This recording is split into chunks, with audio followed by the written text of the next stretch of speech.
getting off to a rough start today, folks. IV1T Sibs, a little bit of a technical issue to start the show with, but now you're watching AHLPSN this week. Thanks for staying with us and tuning in if you were wondering what the hell was going on.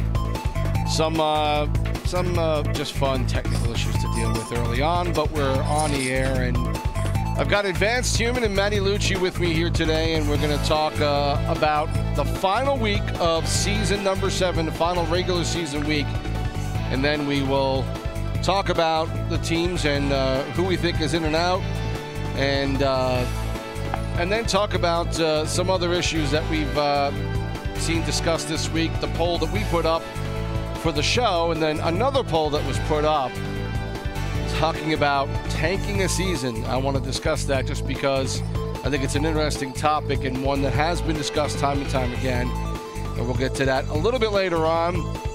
But first, let's bring in Advanced and Matty Lucci. And, you know, I had a nice picture of Advanced Human that I wanted to show, but he doesn't want me to show it because he just doesn't want me to show this picture. It is a personal preference.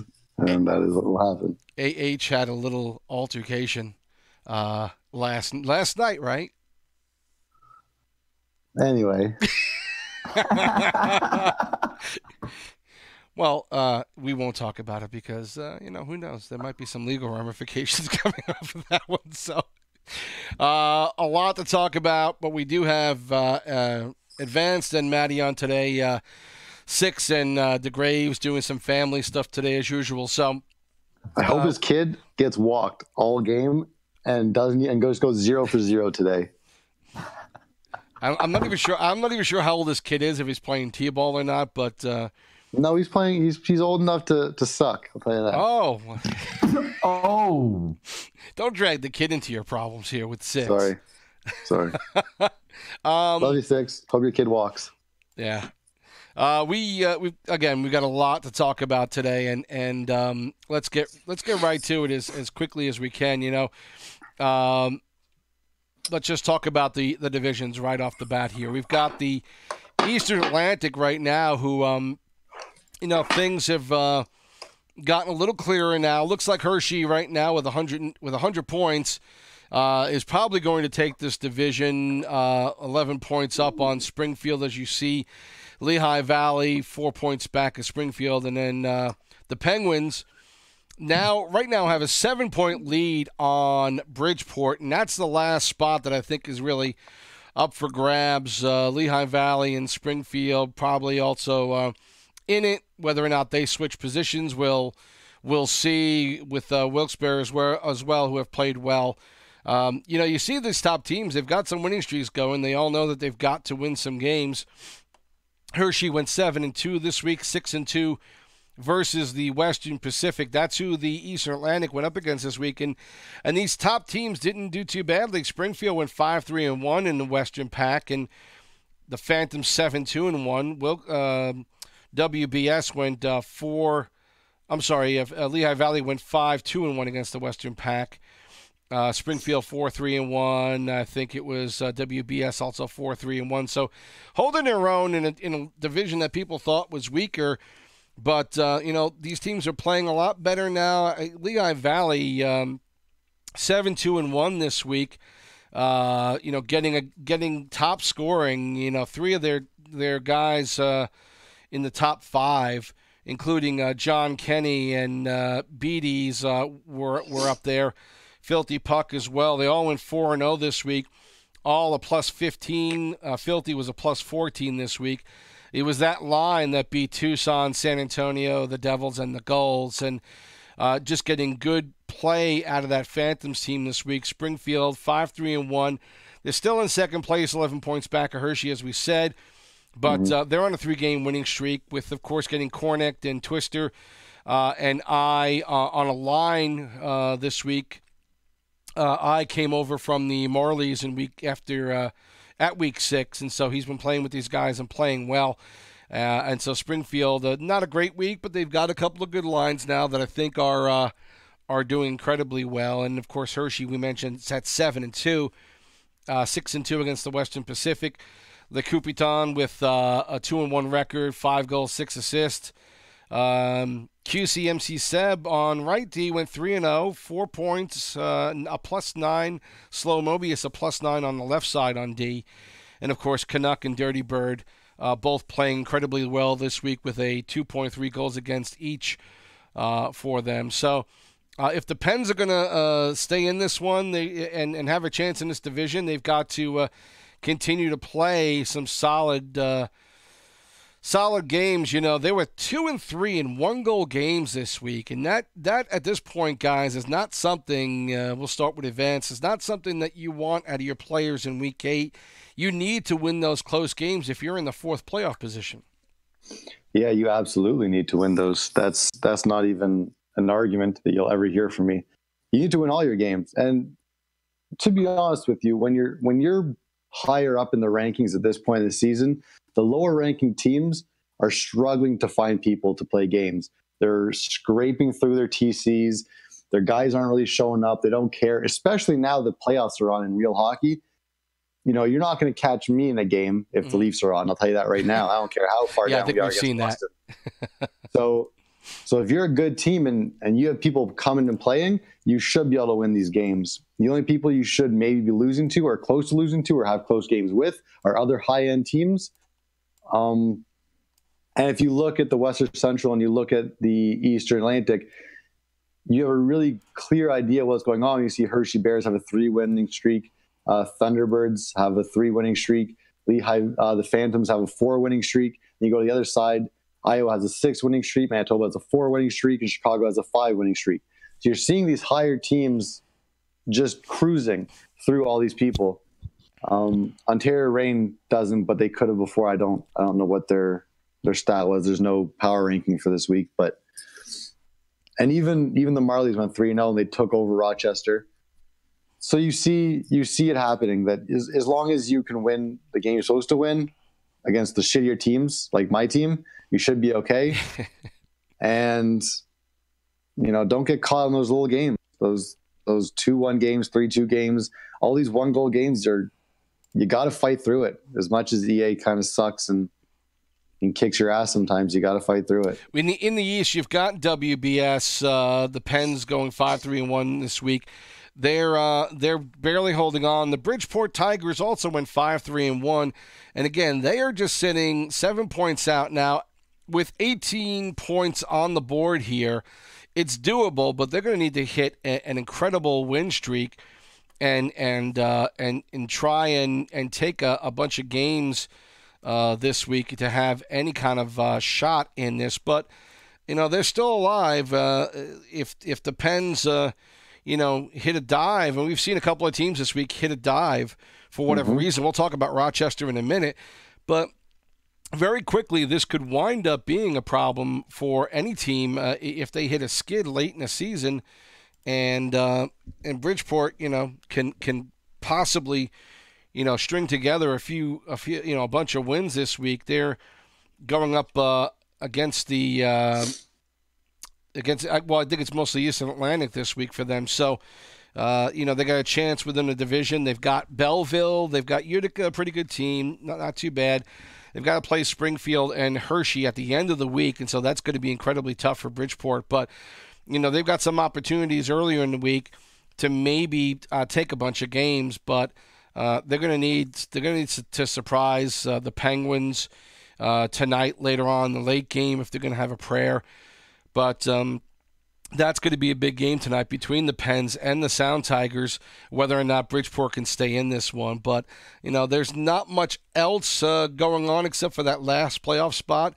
Maddie, do you have any thoughts about Bridgeport's chances of beating out the Pens and taking this last spot, being down 7 points with 9 games to go? They're really going to have to look deep. If they want to go get that, they're going to have to go look deep and, get close games in. Like Advance was saying, like 1-goal differential games, they have to go for them, and they're going to have to look deep and get those wins to get those through, because it's a tough road ahead. When you're looking at it, they're close behind, but still far enough to say that they have a lot of work to do. When you're thinking about it, they're Wilkes at 81, Sound Tigers at 74. That's 7 points to go make 4. So I mean, they're late in the season. I'm not saying it's impossible, and I hope that Sound Tigers go get it, but in a sense, they're really going to have to look deep and get their lines together to make those wins and collect them, because you need, this is a time to get those wins attached together and get those points going at all cylinders to go get those points, because right now as we speak, they're not making it and it doesn't look very good. So they're going to have to go get a win, steal a win from the Penguins tonight. Go ahead. Sorry. I was going to say, you were talking about the Penguins and how they did that week, and they went, where'd they go? They went 5 for 9, I believe, and like that's not great, but it's definitely not bad. It's about 500. But what I want to talk about, I just kind of want to switch divisions just for a second here, because we're talking about people in the race. The Devils were last week firing on all cylinders and doing really well. And this week they only won 2 and lost 8, I believe. And they had a 10-game week. And then you look. Yeah. We're going to talk about the Eastern North next. So let's take a look at the standings there. Toronto, as you see, 96 points. They're back on top now by 7 points, and it's really due to Rochester having an incredibly bad week, 2-6-1. The first losing week of the season for them. They only beat Cleveland and Providence. 9 out of the 16 of their skaters were a negative plus-minus for the week. Just covering the 5-1 loss to Iowa on Wednesday night. We did that game live. And you can see the team struggling to get out of their own zone at times, to get good offensive opportunities. They were in this game for a while, and then all of a sudden it fell apart, and then it really fell apart. So not sure what's going on with Rochester. They seem to be faltering. Syracuse is playing better. And then you talked about Binghamton, 2-5-3. They let up 157 shots in the 9 games they played. That's almost 17.5 per game. And you're not going to win many games doing that. It's plain and simple. I think we know what it takes as far as how many shots on goal to give you a chance to win in this game. If you're letting up 15 and above, your chances start going down. And when you're giving up at least 17.5 per game on average, you're going to really struggle to try and win those games.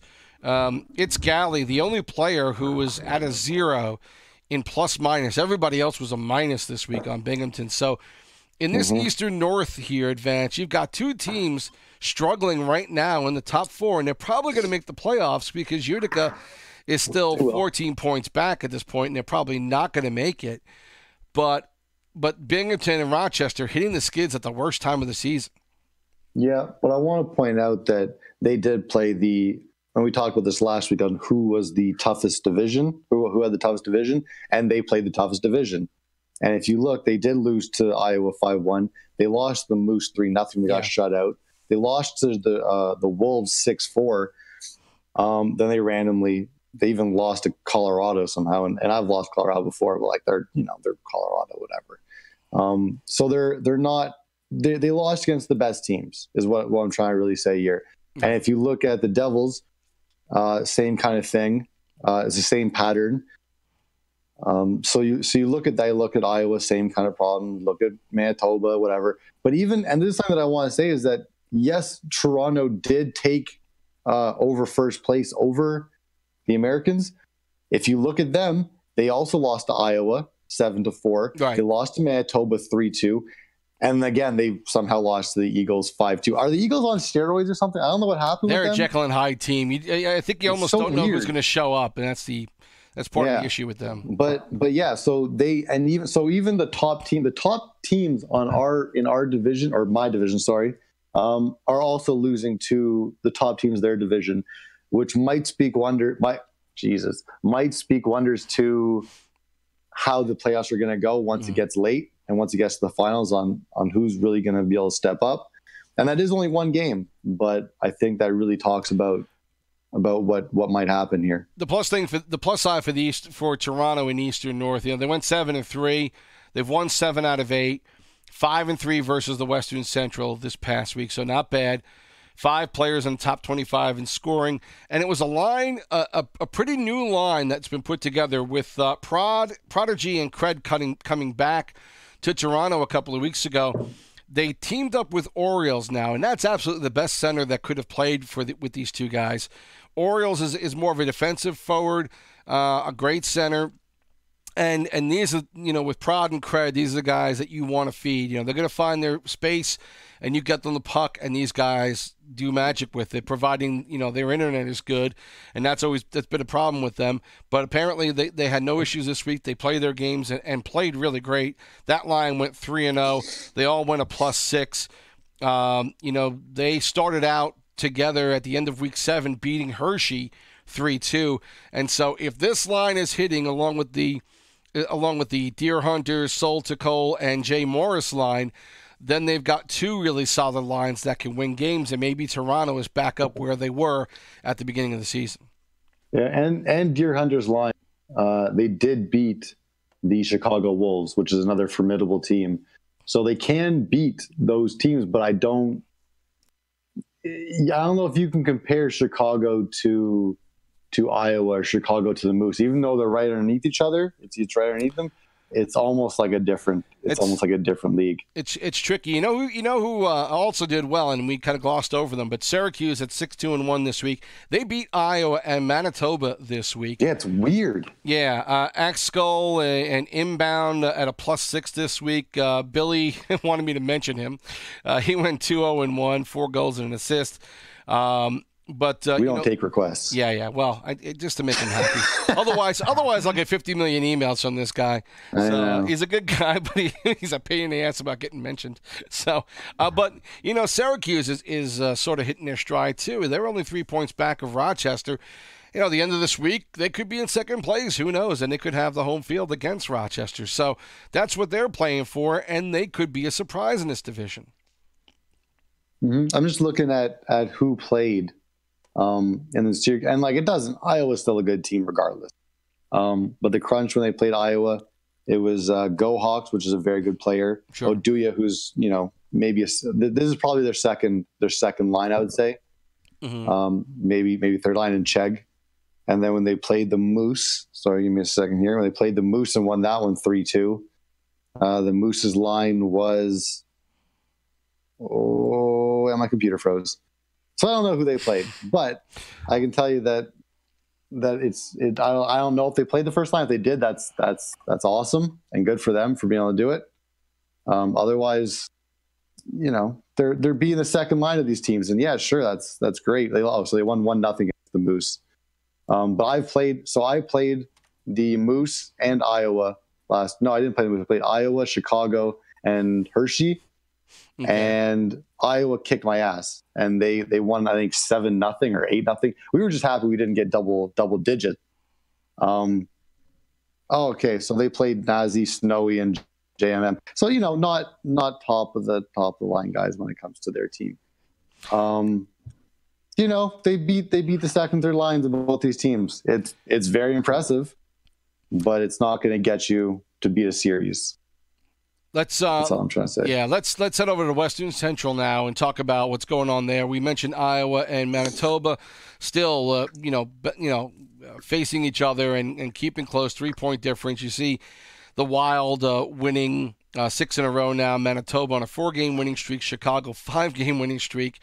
They're all close together, and then Milwaukee and Rockford are the last 2 teams, 4th and 5th, who are going to battle for this playoff spot. And Milwaukee 4 points up on Rockford. Ethan had a nice week at 3-0 with 3 goals, 2 assists, a +5. Dion on left D went 3-1 this week with a +6.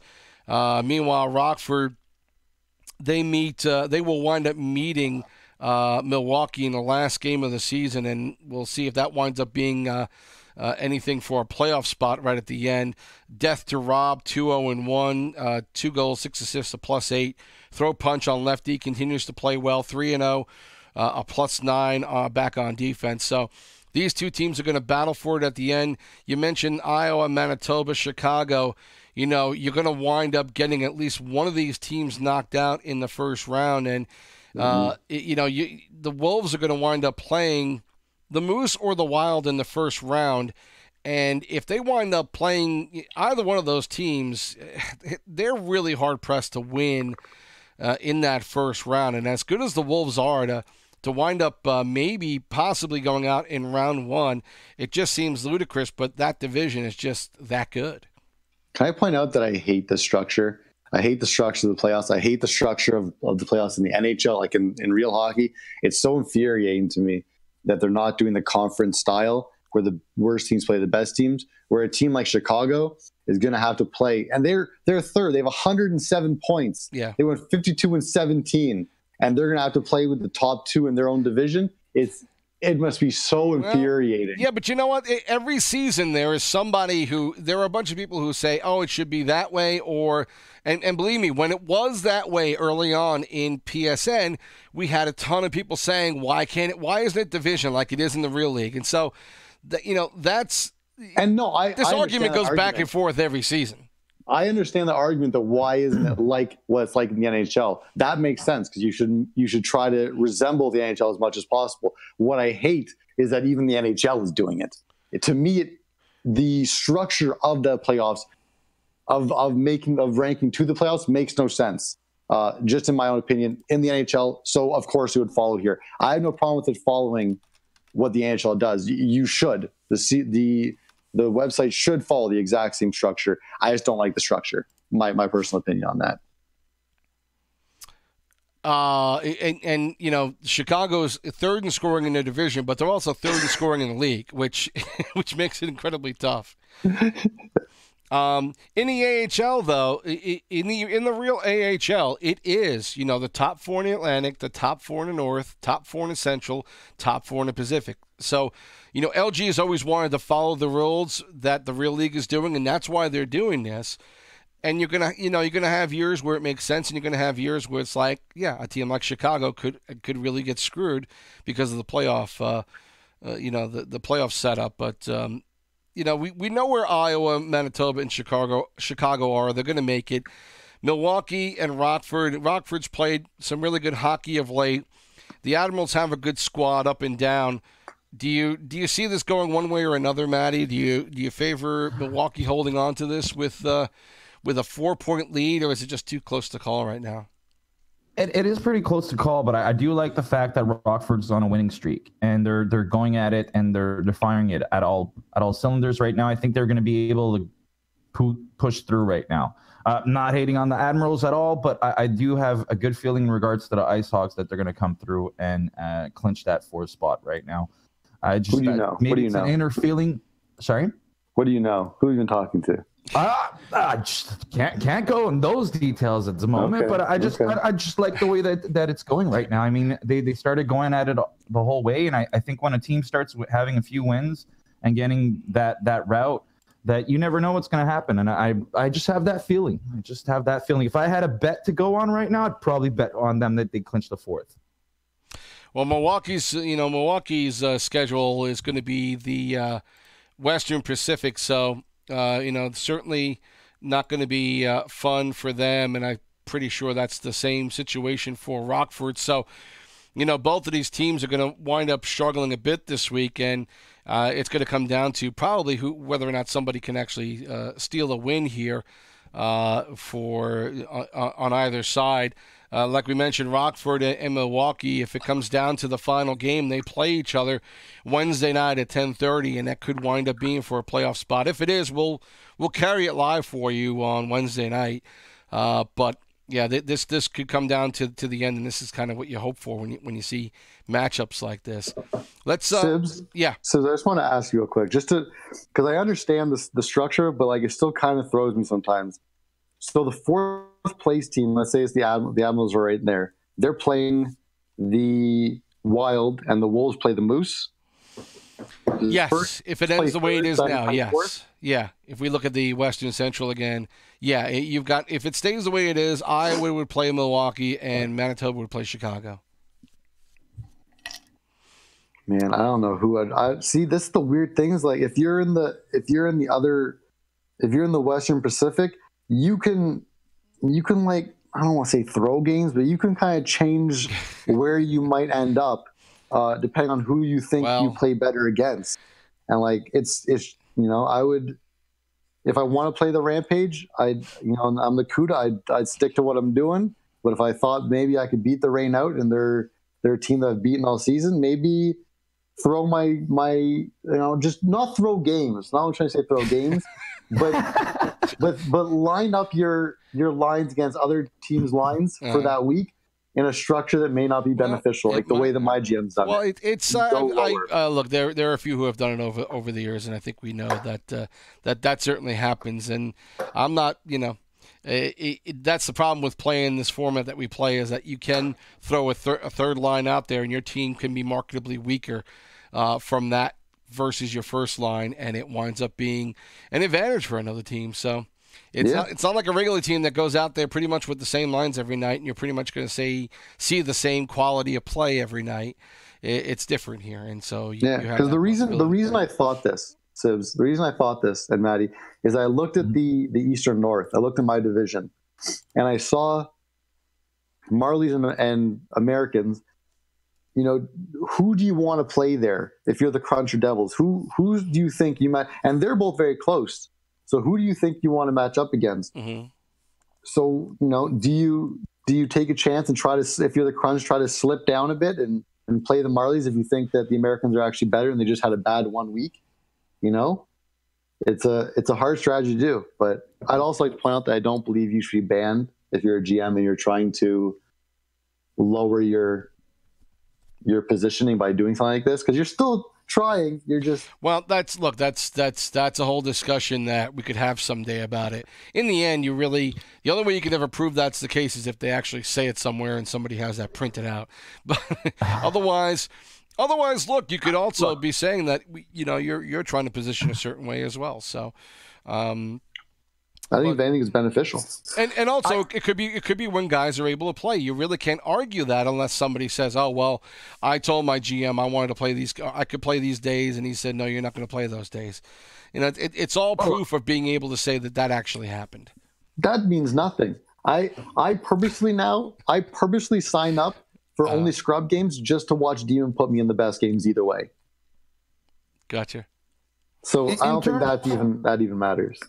In terms of the Syracuse, I know King, and I know King wouldn't process that. That's 100%. I mean, even in the games that they won last week, when you're looking at it, they had 2 TCs against Moose and Iowa, which they came out ahead. So, I mean, they've been working at it and just to get wins and processing. I don't think they're thinking that way. They're just going to get as many wins as possible, get on top as much as they can. In regards to the Devils, I mean, I wouldn't think they would do that, but I do see why a team would do that in a sense, because you want to get that easier team to go with and the follow up, and it can be adjusted. But at this moment in the league, you just want to secure yourself, get a position, and maybe this is the week that some teams might do so. And I would see how if you own a team, you might look at that way. I don't think King would probably do that. I don't think that's in his nature. He's the type of guy that, when he loses after a night, I can guarantee you, like, he's pissed off, and it's NHL is turned off. But if he wins, he's calling me like, look what I did, and he goes up the wall, which is a great thing, right? Like I'm the same way. When I have wins, I'm happy, and when I lose, well, don't talk to me. Yeah, I was just looking at, because Syracuse Crunch, they can move up a position because they're only 3 points behind Americans. Exactly. But regardless of if they pass them or they stay where they are, they're still playing them. Some of the Americans would just be underneath them. So unless they really want to make a change, they'd have to drop down to play the Marlies. So, and that's just a strategy you'd have to choose. Mm-hmm. You're looking for home court advantage, is what you're saying. Well, that's the whole thing too. I mean, Syracuse could have a good week and then wind up having home field against Rochester, which would certainly be better because of how you could set your lines up then. Mm-hmm. So there is something to play for to climb up. But, that's true. It's and shout out to Axcall as well. That's in the chat room. Mm-hmm. I've played with him. I've actually played with him I've seen him as a goalie, and he's a great forward. Actually, I play with him in King, and shout out, he's in the chat party right there, letting us know what's going on as well. Well, we'll talk about that later, but we got to get on to the Western Pacific here as we talk about what's going on there, where we'll have an interview on here shortly. But let's talk about Ontario. They are now 7 points up on San Antonio. More than likely will keep that spot.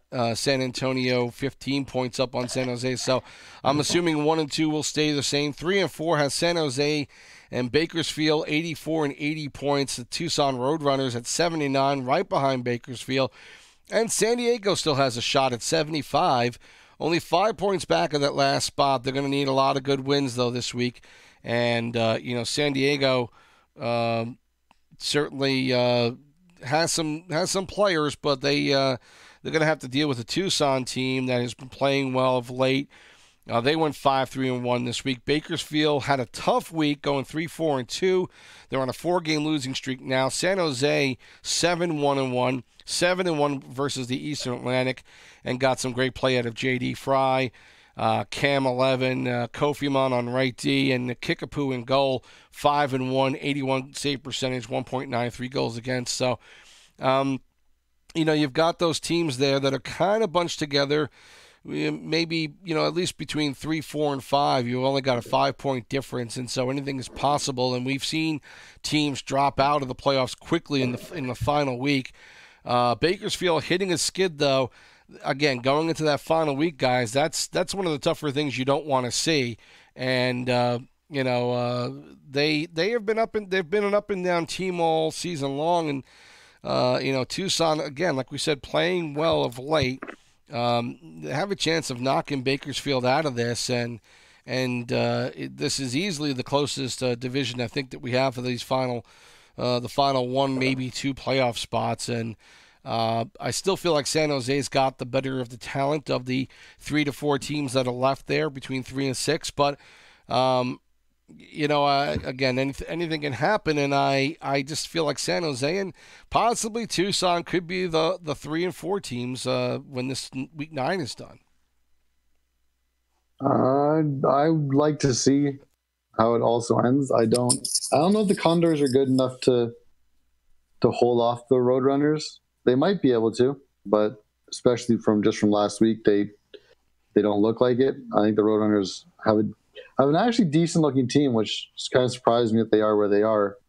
I think the Gulls are pretty much done. Texas is definitely done, and Stockton Heat's been done since the first week. So that's kind of my rundown of that division. But the Roadrunners have a decent team. We'll see. We'll see if McDonald can still have thumbs and score, and if Craig's playing well, and Crazy Ron's playing well, and Dirty Deeds is playing well, and Ice Walk's playing well on defense, and Mecca's playing well. All these are people that are well known. These aren't unknown names. Optimus Rhyme, Primus, people know these people. They're names in the community. So if they can hold out and get their shit together, maybe practice a little more, they might be able to get a run and end up playing the hardest team in their division. It's true, but they're haggling on, for the Condors and Roadrunners, and even the Gulls as well. I mean, they're haggling on, and they're on our legs here. Speaking from playing in Barracuda, they're hanging on our legs here, making it hard. I mean, they're coming close and close and close, and it's gonna be a tough battle, like you guys said. It's a tight knit division. So I mean, it's the last 3 and 4 seed is going to be something to battle. We said it last week, and it's still happening this week. It's not nothing is secured here. So any teams this week, a bad week for one team will make another team step up and make it all the way. So we're going to have to watch out in that sense. Yeah, well, their last couple of weeks have been kind of rough. They went in week 6, they only won 2. Week 7, they did win 5, and week 8 they won 3. So with numbers like that, you're not gonna really get ahead as much as you'd hope.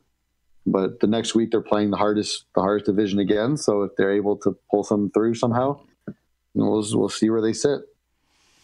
And the other division that we talked about that has some concern down to the wire here is that Eastern Atlantic with the Penguins, the WBS Pens, holding on to that 4th spot right now. And joining us on the show is Mr. Tryhard 98, who had a nice week last week, going 3-0, 8 goals, 4 assists, a +8.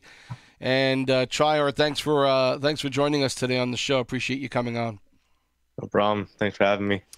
So you guys are got 7 points up on Bridgeport. You could still catch up to Lehigh Valley and maybe wind up taking on the 2 seed. You guys hit a stretch a few weeks back where you suddenly really found your stride, and you've been playing a lot better since then. And tell us about what happened in the last few weeks that has made your team a contender, a playoff team right now as it stands. What has changed in the last 3-4 weeks that have made you guys a much better team? Well, I can really only talk from when I was traded there. Mm-hmm. So that would have been week 4 by now. Right. So I think just then, just talking with people, and I've even talked to Cornect a bit about it. And it's just been a thing where we all just kind of had instant chemistry. Me and Toffoli have hit it off ever since I came there. And it was just a sense of that when me and Toffoli are together, we know we can beat anyone, and we've proven it. And then when we're in the chat and we're saying, to the third line, you can win this game. Second line, you can score that goal in the last minute. And it's just been constant encouragement to actually, pick up the wins, pick up points when you can. And we're still trying to catch up to Lehigh, and we'll see what happens this week. And, the rest of your division, again, it was kind of up for grabs. Again, you got there halfway through the season, so things were kind of up for grabs in the Eastern Atlantic for quite a while, and Hershey finally came out of it. But now that you've played a few weeks in this division, do you feel like the competition is pretty even as far as, 1 to 4, 1 to 5? Are the teams pretty evenly matched, and you guys think you can beat any of those other teams? I think 1 to 4, it's when you go first line, it's definitely as even as it could probably get. The only thing I would say is that I do feel like some teams are better off depth wise. Like, for example, that's why when you look at it, I think Springfield's gonna be the toughest opponent. Mm-hmm. Just when you look at their lines, they can put out 2 lines that can pretty much match up with anyone. Right. But when you look at Hershey and Lehigh Valley, no disrespect to them, but you have their first line, and their first line is great. You have Lehigh with John Kenny, you have Hershey with Luke Upadon and everyone else. But playing Hershey's second and third unit, playing some of the guys from Lehigh's second unit, I don't think it's there depth-wise, mm-hmm. But definitely going 1 versus 1, game 7 lineups, it could be a coin toss, really. I've always kind of thought that too when it comes to depth, when it comes to what will really win you later on in the seasons, aside from hometown advantage, which does help. But I always thought that Springfield, since Cornect went there and Twister went there, Cornect was there and I was there, I thought they became a very dominant team, even though their stats weren't really showing it, and they're still pretty much going 5-4 every week for the most part. I think that they're a team that will probably cause one of the most problems within your division. But you guys have, I would argue that you guys also have 2 decently good lines that could match up with you'd play Hershey at this point, so with Hershey you might be able to have a chance to get away from that and win some more games that people might not think you would later on. I think the thing with our depth really is just a matter of confidence. To me, the biggest key you can have in this game is, you're confident with the puck, you're confident in, trusting your teammates, trusting you're going to be in the right spot at the right time. And just the past, I guess it really showed this week, actually. Our second and third line really lacked that, I found. They still battled, I'll give them that for sure. They still battled, but mentioned earlier in the show, we went 2-3 this week, and obviously that hurts in 1-goal games. And I think our second line could beat almost any line. We have to make sure that they're on their day all the time. So at this point, with this final week left, and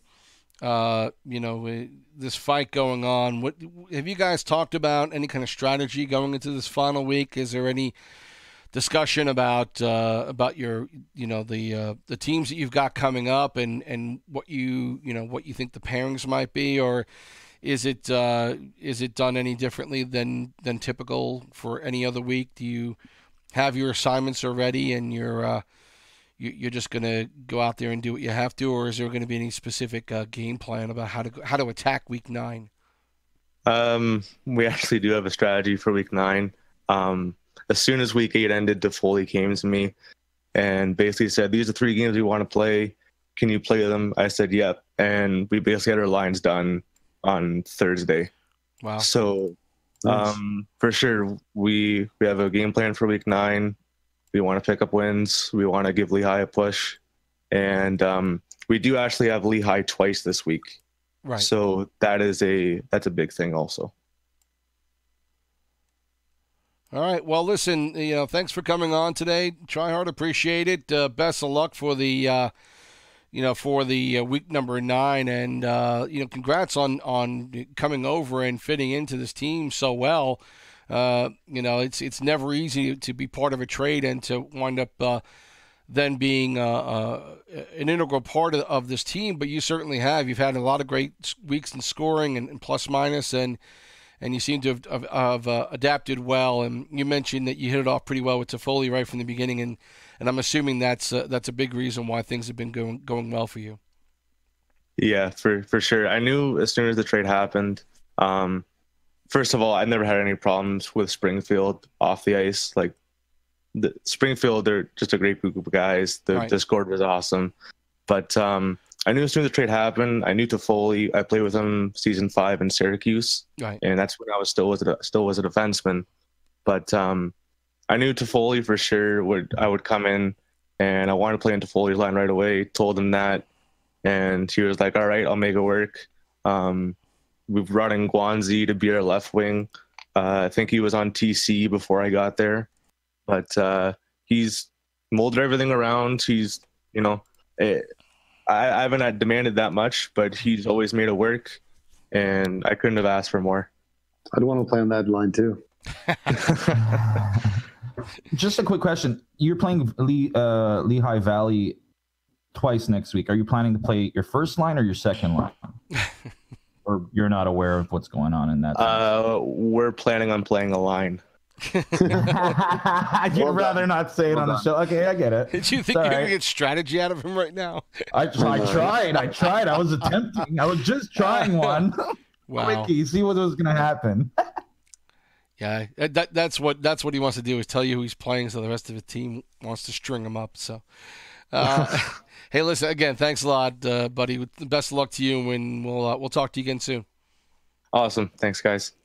All right, that was Take Mr. Tryhard98, who is joining us today and being part of our show this afternoon. We're going to take a quick look right now just at the current scoring for this past week, and we mentioned that we had 4, or at least 4 out of the top 5 in scoring coming from WBS, and again, just some great offensive output by the Penguins this week, by the Phantoms, and going 7-2-1, and you see why there in the scoring, how they're able to get a lot of production this week. The Penguins with a couple of guys there in the top 25. We just talked to Mr. Tryhard, as we saw 12 points this week in the 3-0 record. So a lot of the teams, again, successful, who are getting a good production out of 1 or 2 lines here. And, you see a lot of the repeat offenders on this list. And with the top 10 in scoring, we we see that still Tommy and Beast are leading everybody with 109, 107 points each. John Kenny with his latest burst the last few weeks for the Phantoms is up there with 94 points. Cornect at 84. And then you see Toffoli, Soul, Deer, Mr. Tryhard, number 8 now in scoring. Go Hawks, and then J4 rounding out the top 10 in the scoring leaders. And we again seeing some good talent this season, and interesting.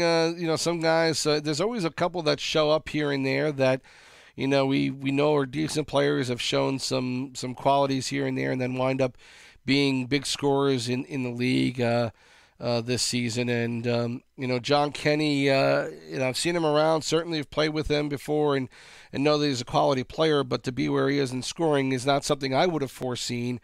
And it's always good to see a couple of these guys rise to the top and get some publicity about their game and how good they're playing. You see, he's 23-2 with his record this year, and that speaks volumes about the quality that the Phantoms are getting out of him.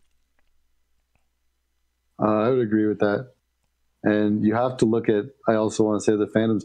I like to look more at the big picture of the whole team.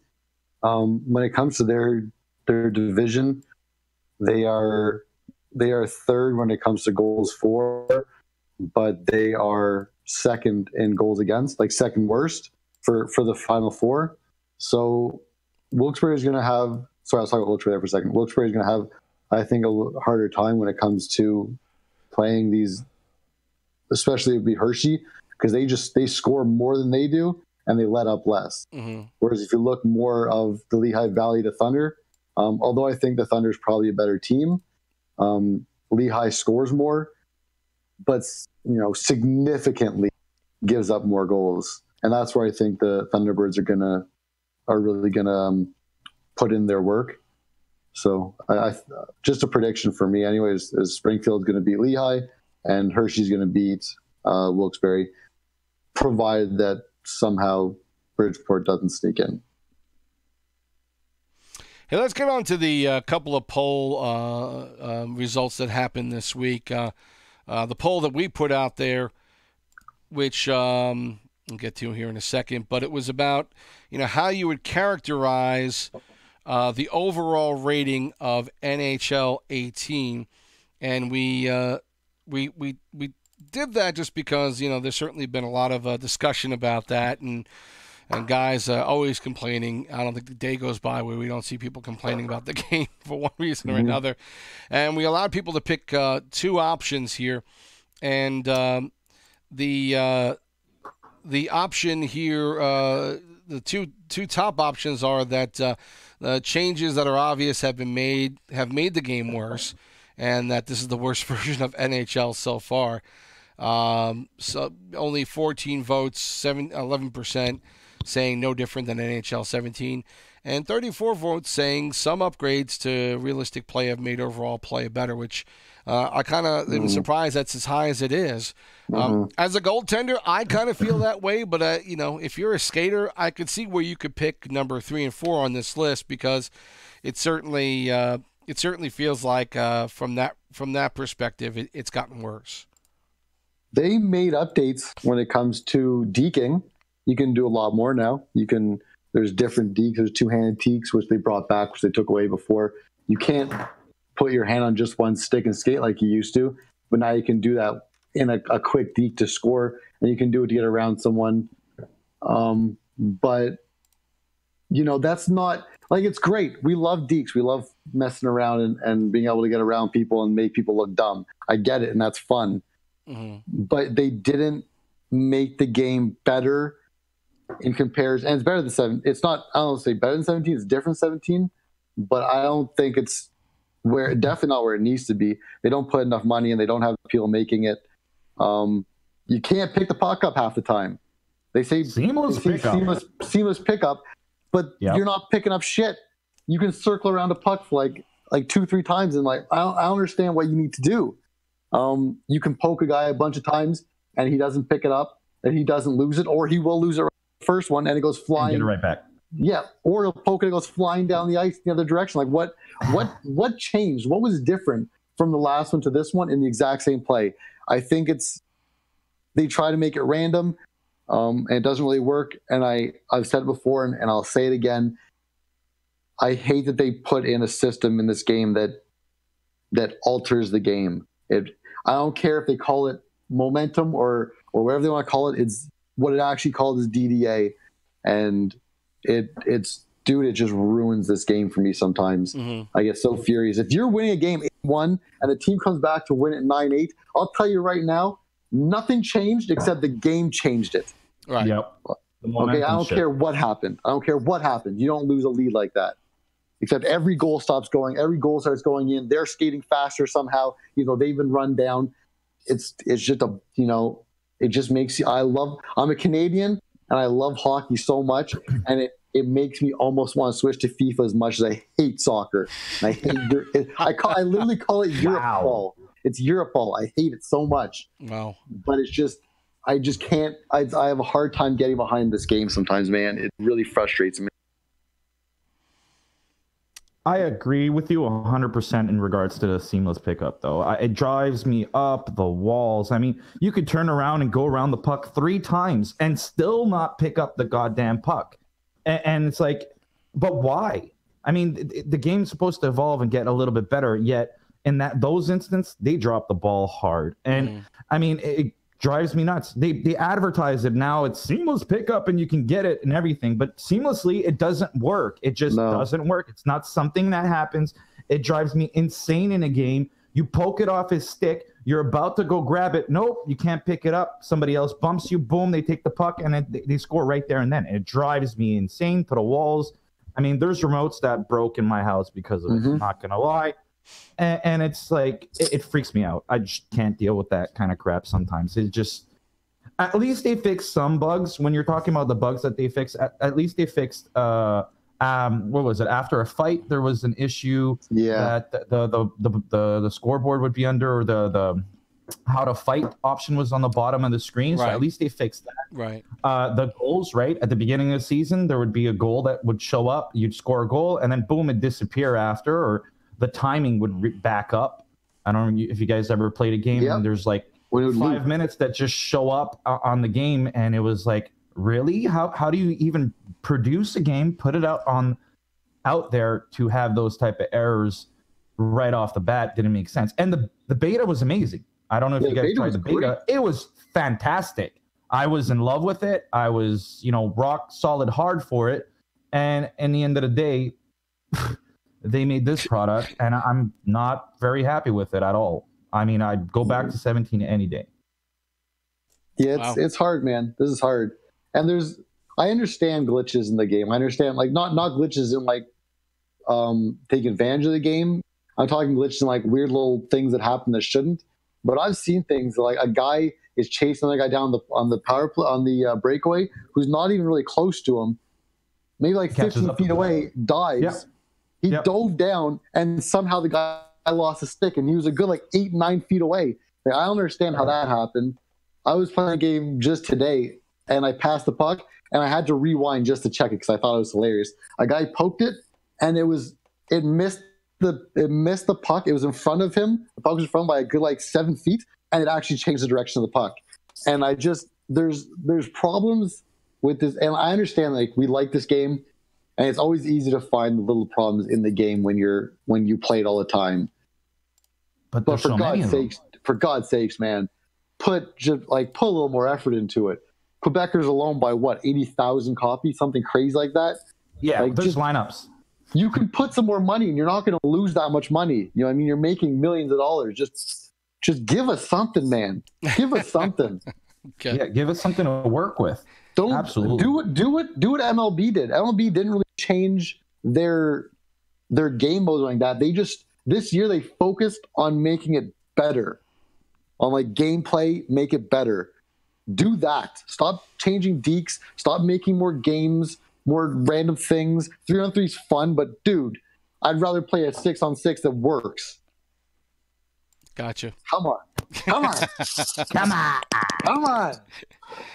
Hey, we're gonna switch gears and get off this spot, but I think we pretty much knew where that vote was going, and talk a little bit about the other poll that was posted this week, and this was posted by Beast Forever, who was on that Iowa Wild team, and it was it's about should proven NHL guys be allowed to be sent down post deadline for lesser players in return, and then Beast goes on to explain a little bit about what he's looking to get from it here, and he really points out the Moose at the end.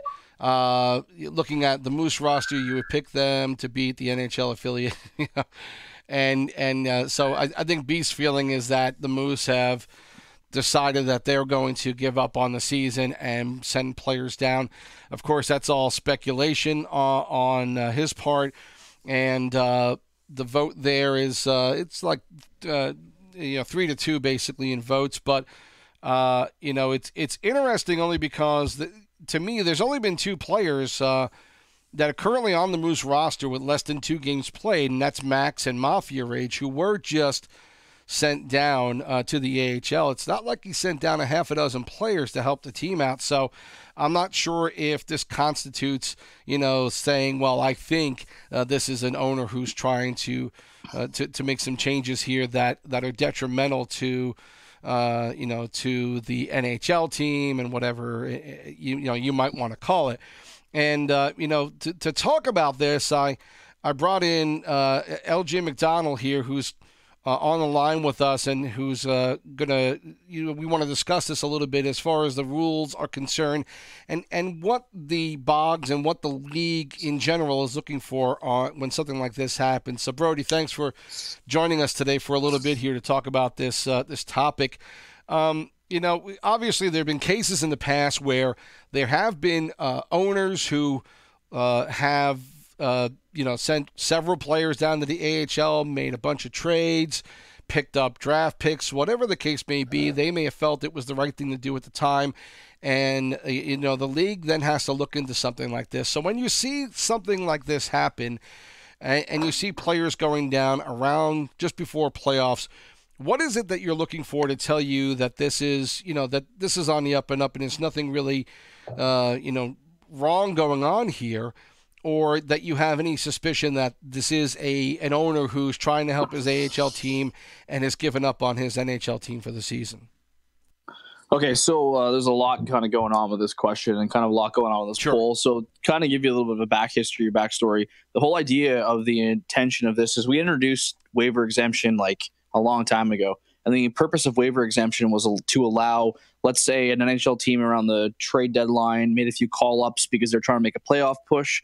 By the final week of the season, they were nowhere near making that push, 10 points out, whatever it may be. Waiver exemption was there to allow those players they called up the opportunity to return back to their AHL team, to make the playoffs, make a playoff push there, or to continue on with the successful season they've actually had. The other thing to keep in mind is waiver exemption is extremely limited to certain player types, right? So everyone understands that obviously draft picks are waiver exempt, and the only other player status that's waiver exempt is amateurs, but only when they're sent from the NHL to the AHL. Keeping that in mind is as soon as a player hits 24 games in the NHL or 54 career games in the AHL, they no longer will carry an amateur or a draft pick status. So in roughly a season or 2 seasons, depending on how long a player is, so 1 whole season in the NHL or 2 complete seasons in the AHL, a player will no longer have the ability to be sent back and forth free of waivers. Right. So keeping that in mind, to say that quote unquote proven NHL players are being sent down, I think is kind of bullshit. If you're actually saying that a solid draft pick that has spent time at both leagues and both tiers is being sent to the team that is more successful in the organization, well, guess what? That happens in real hockey all the time. Right. Like 2 or 3 seasons ago, or maybe longer than that, 3 or 4 seasons ago in the NHL, the Leafs weren't making the playoffs. They sent down a lot of their stud players that are now currently on that Toronto Maple Leaf roster right now to help the Marlies make a push. It happens all the time in real hockey. So when we look at all the waiver exemption stuff, there's a couple different scenarios that we've looked at. So there was one this week where I believe it was Columbus and Cleveland. So both teams are not in the playoffs. Right. So Columbus sent down their draft picks to Cleveland, and the intent of that is to bring those players to the AHL roster to help the AHL not have forfeits. But then in turn, when those players are on the AHL roster, can they not only play 3 games as a full-time AHL player, they can ECU 3 games in the NHL. So technically, you're going to get double the bang for those players to prevent forfeits at both levels. Sure. To look at what they're saying about Manitoba, who is maybe picking up a few pieces because of Winnipeg not being in the playoffs or whatever it may be. They picked up 2 players. It is what it is, so on and so forth. So for Iowa, of all teams, to kind of make a claim at this is a little, I get it, it's the direct competition with this team, but at the same time, Iowa has benefited from the draft as well, too. The only difference was those players were on the roster the entire season rather than having a little stint in the AHL. The rule right now, too, is waivers closes right after the trade deadline, and then the transfer wire, which is what allows players to be called up or sent down if they're waiver exempt, ends today. So as you enter week 9, that's when it ends. It hasn't really been discussed or looked at or really debated very much, and this has literally been the rule since we started the PlayStation League 7 seasons ago, right? So I have considered before maybe by bouncing it back to have waiver exemption close. Waivers closes the Sunday after the trade deadline, and maybe waiver exemption now closes that Friday of that same week, which just means then the final 2 weeks of the season rosters are technically locked unless there's a removal or something for then the players to be removed from there, right? So it just gives that more of a make a decision. Are you an NHL team that's making a push right now, or are you saying, what, there's no real hope right now, let's send these people to my AHL, give them the opportunity to play more hockey, get more experience, play deeper in the playoffs, and then next season they'll be on my AHL for me to call back up, and then I'll be able to utilize them as NHL players the following season, because that tends to happen very well as often as well. It's flexibility. Like a lot of people for many seasons that have been in a management position, that have been in an ownership position, have wanted more and more flexibility to build the team the way they want. So to keep that in mind is to be able to make this work, to be able to send players down today as the deadline, and to address the issues that were being posted in the forums. In order to do that, you have to A, maintain draft picks, B, trade for draft picks, C, scout. So you're bringing in players that you have to understand who they are, that are unsung heroes. So you're putting a lot more extra time into the league and into your own success than other people are. I think that goes a long way. So why should we take away, pretty much if we got rid of this rule, the ship sailed, you can't do this anymore, waiver exemption's gone, blah, blah, blah. It really takes away from the draft, and it takes away from those managers that are willing to take the extra step and go the extra mile to scout and find these people and find the talents. And, I'll pick this guy up. I scouted this guy. I'll wait till the 4th round. I'll draft him in the 4th round. He's a lesser salary. I'll have the ability for waiver exemption. Or I'll scout these players. I know they're amateur players, so if I pick them up in NHL bidding, if they don't work out for me, I can send them to my AHL for conditioning because I do have that waiver exemption. A lot goes into this. It's not just like every single player on your roster can move up and down freely, pass waivers. That's not the case. There's specific people and specific players for a certain amount of time that are eligible to do these things. So in order for you to take advantage of this and to really benefit your organization, you really have to take the time and put the time and effort into the league to be able to make this work to your advantage fully. So the 2 examples that I just gave in regards to obviously what's going on in Cleveland and then what was being discussed is going on in Manitoba, I think are good examples of management just kind of utilizing the resources and the cards that have been dealt to them. Also keep in mind that this is the last week of the season. Mm-hmm. So the off season was 10 days. So we'll round that up to say that was 14 days. With bidding and stuff, it was say almost 3 weeks. So we're looking right now, we're 12 weeks away from when the rules went finalized. So now we're in the very last week of the season, and we want to sit back and pick and choose at the rules when these people that have these issues are in management, that had the opportunity to review these rules in the off season, to come up with suggestions, to look at loopholes, to talk about problems, to talk about issues as we progress into this current season. So every single time in the season when we have something comes up like this, obviously, I take notes down and write about it. I think about it for future seasons when we discuss it. But every single time I come back and I say the exact same thing where there was plenty of opportunity for this specific rule and this specific situation to be addressed prior to it being such a public issue in the forums right now. And every single manager, especially the managers, are given every opportunity to post their ideas, to give their suggestions, to talk about situations they were involved in past seasons and ideas they want to do for future seasons in regards to have these issues resolved. And obviously this was an issue. This was something that no one really thought of or no one really considered or no one really had an issue with 12 weeks ago when the ship set sail from, what is the current season right now. So I understand there's a little bit of frustration. I understand that people are saying, oh, maybe this isn't fair. And obviously for Iowa to say this is an issue specifically about Manitoba also has a touch bit of bias in it as well too, since both those teams are competing in the same division and are likely going to play each other in this. They're likely the two best teams in the AHL that are likely going to play each other in the second round of the playoffs, which will likely be one of the most competitive series we're going to see in the entire AHL playoff. So I can understand why there's a little bit of like, hey, this isn't really fair or whatever it may be. But at the same time, April 7th, I posted in the AHL management section suggestions for rule changes on April 7th. That was what's today? That was 8 days ago. So over a week ago, I posted. It has 7 views. Keep in mind, there's 3 managers per team, which is 90 people. Right. So this thread has 7 views, and that includes my own view from when I clicked on it. So we'll say 6 views, and I would assume that maybe 1 or 2 of the BOG looked at it as well too. And there's not a single post, and it's been there for a week. All the things I posted get pushed out through the alerts. They get pushed out in the Discord managers chat, giving these guys an opportunity to read these things. So at the end of the day, there's plenty of opportunity to have your voice being heard directly to me. I don't have issues with people posting on the main forums and saying, I think this is an issue. Let's have a discussion. Let's talk about this as a community. All that stuff's fine and dandy. It doesn't bug me one bit.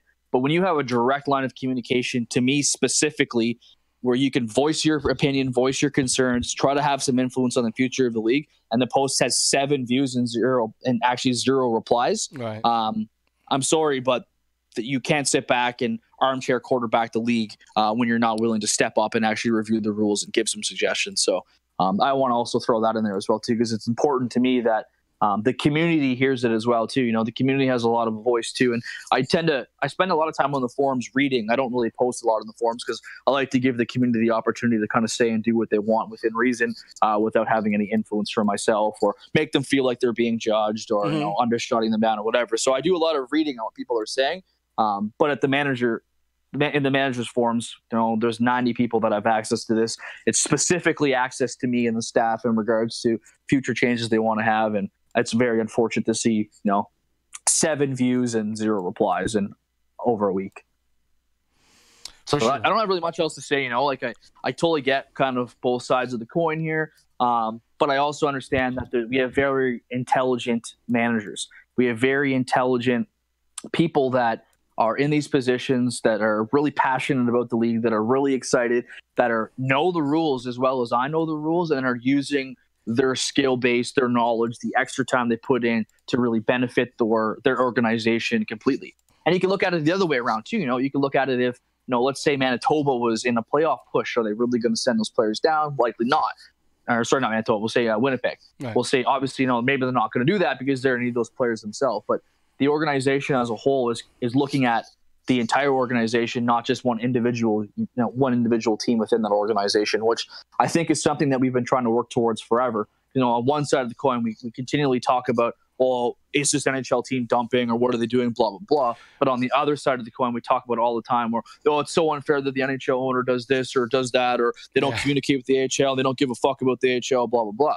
So where's the balance? Right. That's kind of what I'm kind of getting to as well. So hey, I have one more thing. One more thing I wanted to ask, and it was about a similar situation back in season 4 with the Cleveland Monsters and the Columbus Blue Jackets, where Cleveland wound up getting I think about 3 or 4 send downs, and the Columbus owner at the time, 4H Pestilence, wound up getting a ban for some of that. I think for some of that of what happened that season. I don't know if you remember any of it, or if not at all. Not at all. So, okay, we'd have to explore that with you at some other point. We'll have the information with you, but no, for sure. It's a lot goes on in the season.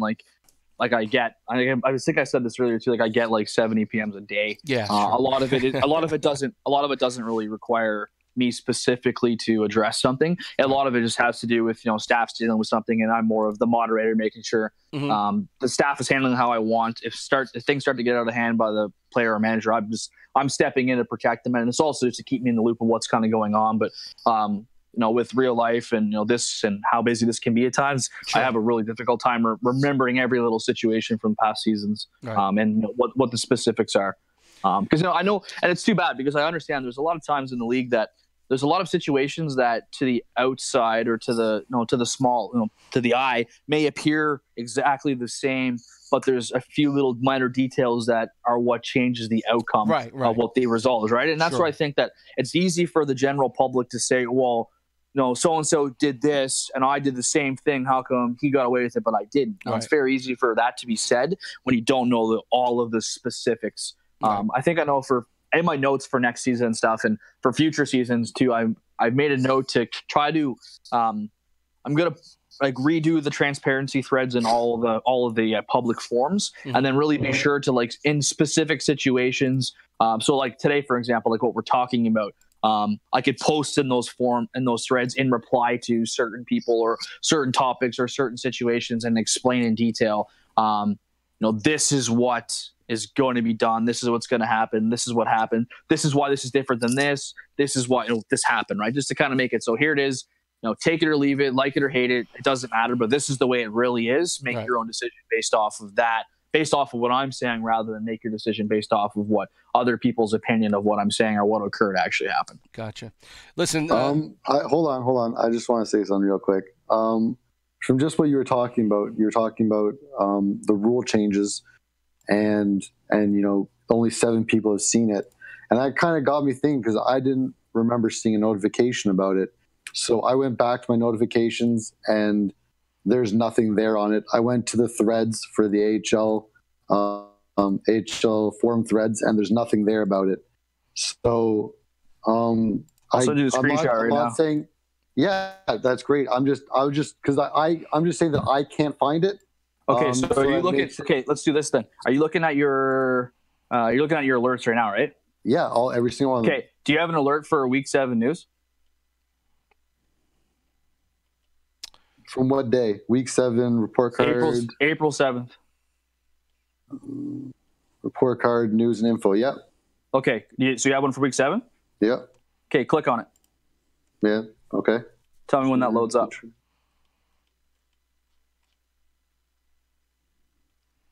Yeah, I have that report card as well for myself for Week 7.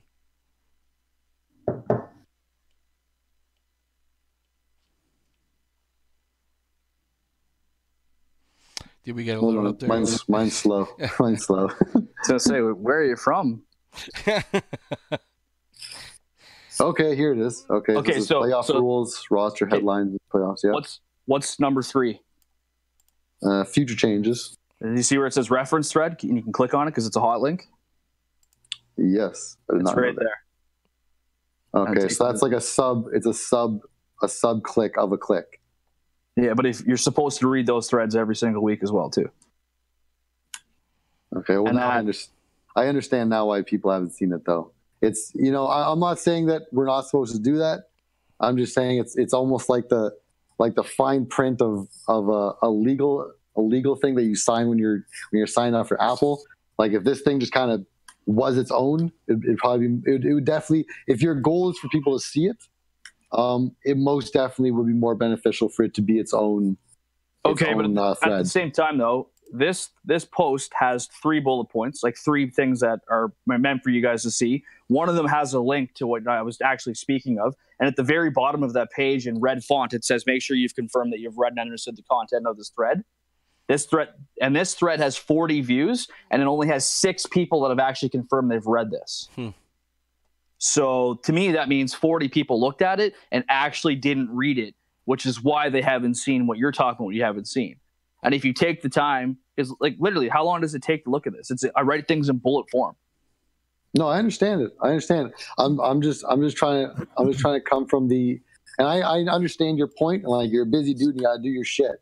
I'm just saying from the perspective of other managers, such as myself, who have to deal with a whole bunch of other shit, you know, our own players, our system, what we have to do for our stuff, as well as our other lives, just like you do. If there's something that you find or you think that's important that should be seen, if you were to put it on its own thread, I think that would. All right. Well, you know, we can get these you know, thoughts in there somewhere else here. No, it's a good point, and like at the end of the day, I think what it comes down to is how much am I supposed to, like, how often or how much am I supposed to hold the hand of the managers? Because at the same time, you said you had the Week 7 alert, which is great, but from my perspective on the conversation we just had, it looks like you didn't actually read that post. So if you didn't read that post from that alert, what's saying that you're going to actually read the post and alert if I sent the other one as an alert as well? So if the alerts and stuff aren't being checked and aren't being read and aren't being like taken seriously, then it doesn't matter if I send 2 or if I send 40. It's going to have the same effect. Right. I think too. I think the problem with what happens is that when you see a link that just says Week 7 AHL news and info, you assume it's just like a bunch of you know, it's a conglomeration of a bunch of stuff that you kind of like, okay, I kind of know what's going on. Maybe I'll take a quick look at it, but it's probably nothing that big. If you're suggesting something like league rules that you want people's feedback on, that's not like, oh, you know, maybe we're going to change this, something a little bit this. If it's something big like that, I think it might deserve its own notification, its own something that people will notice and be like, oh, you know what, I do have problems with this and this. Maybe I'll look at it and I'll have a couple ideas. No, that's a fair assessment of that as well too. But my final point is if you're getting an alert from me, especially from me, it's probably important. Yep, I understand that. I send 1 a week. That's it. One alert a week to the managers. And if you look in the management office, every single week I'm sending you guys something. And these posts are literally based off of issues from that week. So, you know what, if another manager fucked up and got in shit for it, I post in these threads so you guys don't make the same mistakes and you continue to learn from what's going on so we can grow collectively as a group. And if you're getting an alert specifically from me, I would hope that there'd be enough, it would be important enough and perceived as important enough to actually take the time to read it. Because once again, I spend a lot of time to make sure you guys are up to date and everything. I don't have to do this, and I do it because I want to make sure that you guys are aware of what's going on and we can continue to move forward. And I think that reading 1 post a week I make is not asking for a lot. No, that's fair. I personally, just hearing this now, I didn't know that I figured it was just the same bullshit every week of you know, what's happened, this or that.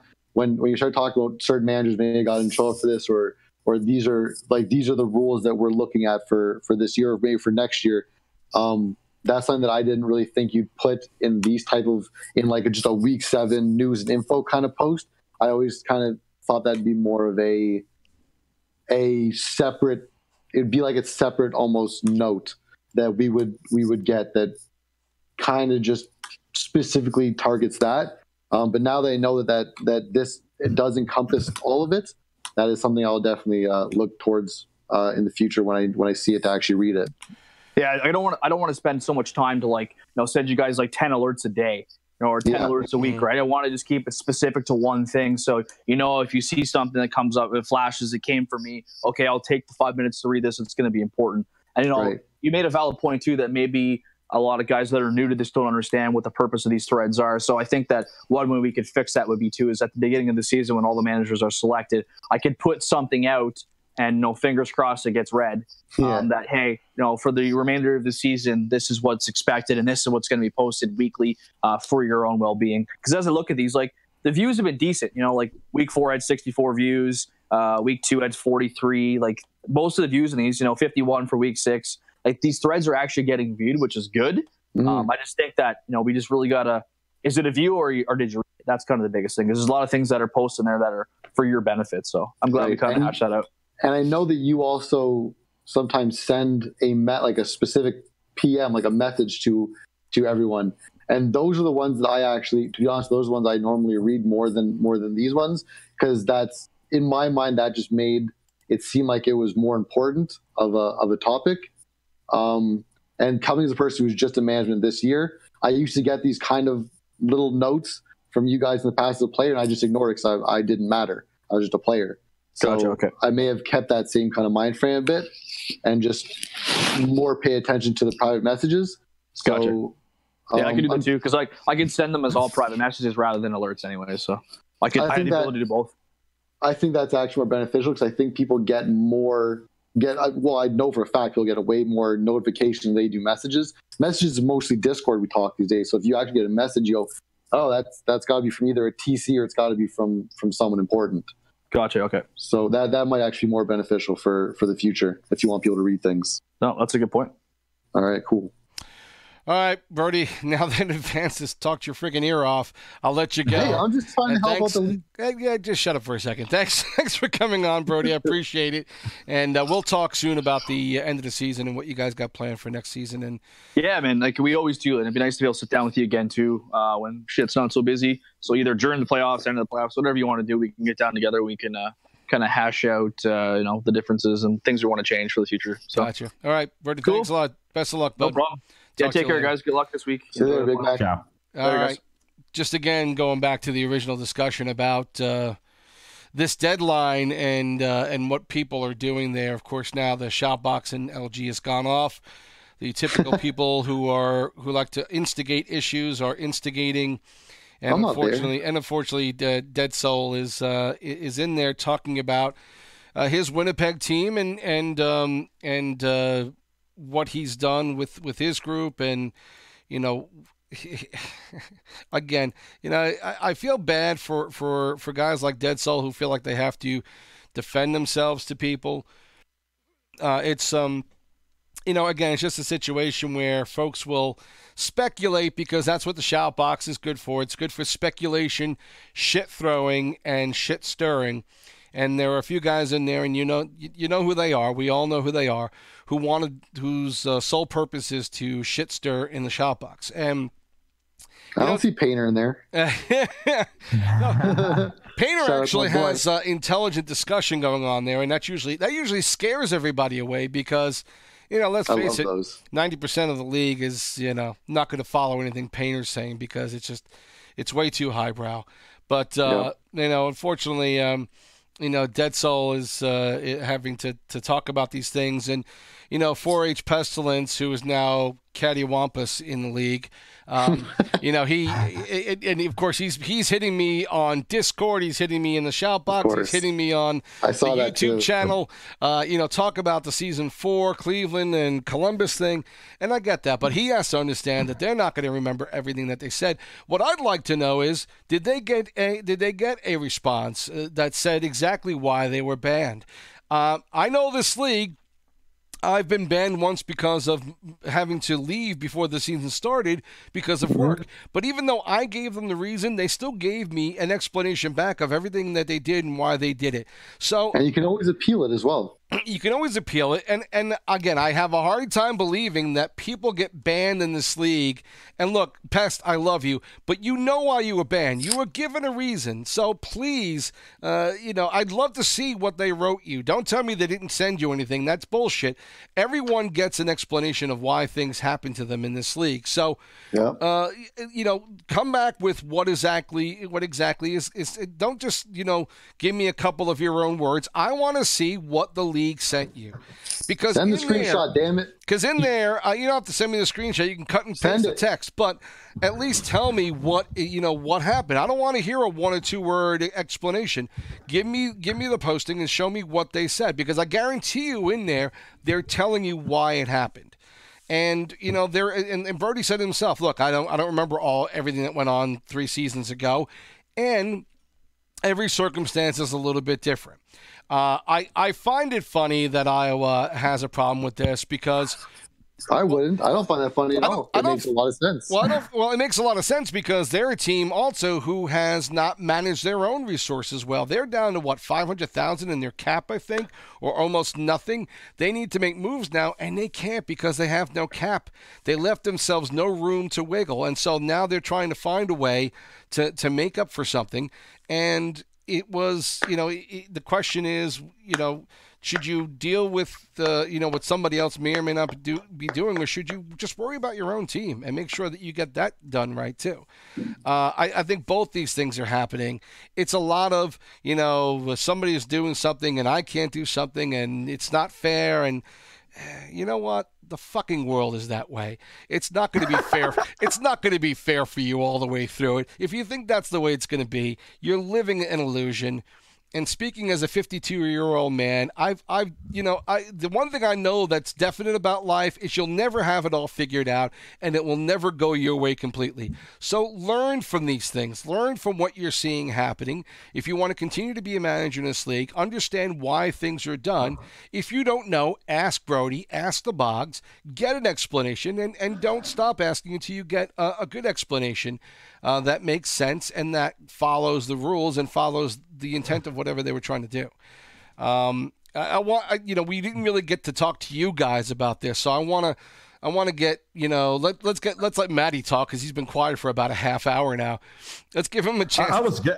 I was listening. No, but I think it was great that McDonald came in today and clarified that. As we see here, maybe it was just we could see in that sense he was, a little disappointed from the GMs not having, checked out the messages and such things like that. But as Advanced clarified, maybe it was just not set up properly. And there's going to be things in the back end that a lot of people don't see.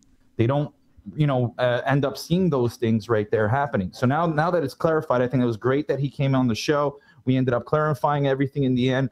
And now there's going to be more into it. And like the GMs, they have to check those messages that they get once a week and such things like that. 100%. I understand him owning the league and being the creator of all this, that he wants people to come in and the GMs to be aware of what's the changes being processed and going out in that sense, right? So it's very necessary for everybody to get along with that as well. So thank you for coming out. We got it all clarified in this case, and I think that from moving on forward, that's going to be it should not be an issue. The 90 GMs that have to look at those messages and get on par for those things, for everything to work out. It's not just one person that's going to make the show, right? It's all a multitude of everybody in the community coming together to make it work. In that sense. And like when you said in terms of Pestilence, in terms of that, he could have easily just wrote us a message of exactly what was indicated, so then we can have more information to bring out and have a topic and bring it out to specifics and nitpicking on, okay, well, they said this particular thing. Okay, well, why was the reasoning, and go at it. I mean, it's not just saying, hey, talk about this. Well, talk about this. Give us more, information. Give us more depth on what we want to go and analyze on a topic, right? You can't just say, oh, well, talk about my ban. Okay, but what was the ban? There's a lot of players in this league, right? We don't get to see everything as well. So it's very necessary that you guys give us some information. We're here. I mean, a lot of people send me messages sometimes on my PlayStation. Talk about this, talk about this. But you guys have to give me a little bit more so we could sit down and say, hey, okay, all right, you want me to talk about this particular game, or you want me to talk about you? Well, tell me why I should talk about you. And what happened? And what happened? What's exactly the details of it? And then I could take that information, kind of like a reporter here, and take my moment. Look, okay, so this is what happened. I'll review it with Sibs. I'll review it with Advance. I'll review it with the guys that never show up as well. No, I'm just kidding. But that have family situations, whatever the case. But we can, we have a team build up for this.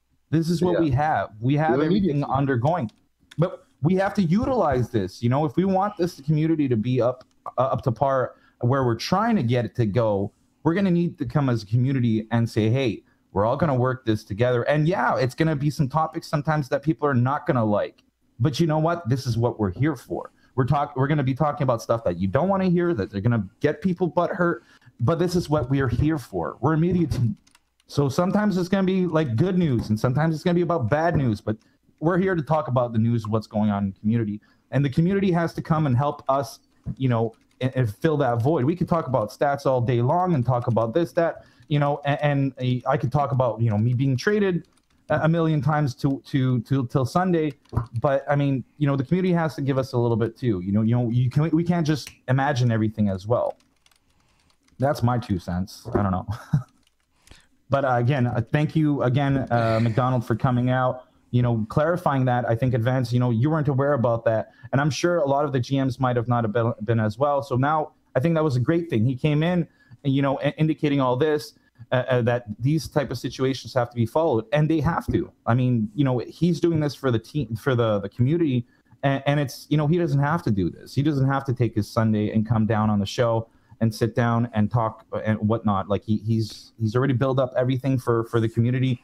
And I mean, there's no, finances that come our way. So we're doing this just to help out and to bring out some joy in what we love to do best, right? And playing in hockey. And some of us can't play hockey physically or whatever the case. So what we play NHL on playing with the sticks, and that's what it is, right? So we're all here to have fun and compete, but we need some help with the community also to give us some information to get this ball rolling to the fullest. Yeah. And I'm to be honest with you, I'm glad that he came on too, because he doesn't get to. I don't think he gets to talk to us the way that I was just able to talk to him, and he doesn't. I think that was great. That perspective. So I think that helps the whole league. Exactly. And look, if he wasn't aware of that, right?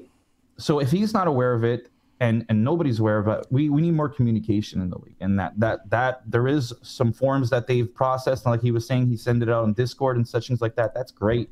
And we have to go in that aspect, and has to be going in.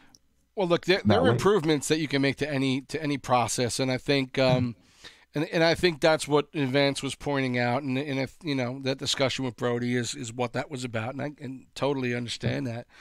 But I understand Brody's part of it too.